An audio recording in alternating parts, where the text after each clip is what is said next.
Hi kids, I am Groot. Let's go to the story. ஒரு கடற்கரை நகரத்தில் மீனு என்ற சிறிய பூனை வாழ்ந்தது. அவளுக்கு 2 விஷயங்கள் மிகவும் பிடிக்கும்: சாகசம் மற்றும் மீன். ஒரு காலை கடலின் உப்பு மணத்தைத் தொடர்ந்து மீனு வீட்டை விட்டு வெளியேறினாள்.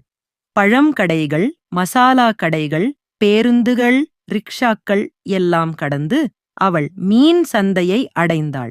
சந்தை முழுவதும் சத்தம், நிறம், மணம், பனியில் மின்னும் வெள்ளி மீன்கள், வியாபாரிகள், கூச்சலிடும் விலை, கூடை நிறைந்த ஈரால், நண்டு. மீனுவின் கண்கள் பிரகாசித்தன. பெரிய சாட்டின் மீன் கூடை பார்த்ததும் அவள் நாக்கை நக்கினாள்.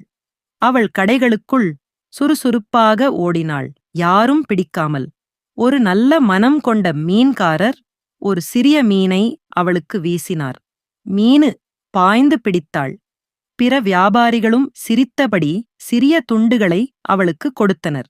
வயிறு நிறைந்து மனம் மகிழ்ந்து மீனு ஒரு சிறிய மீனை பொருள் போல எடுத்துக்கொண்டு வீட்டிற்கு திரும்பினாள்.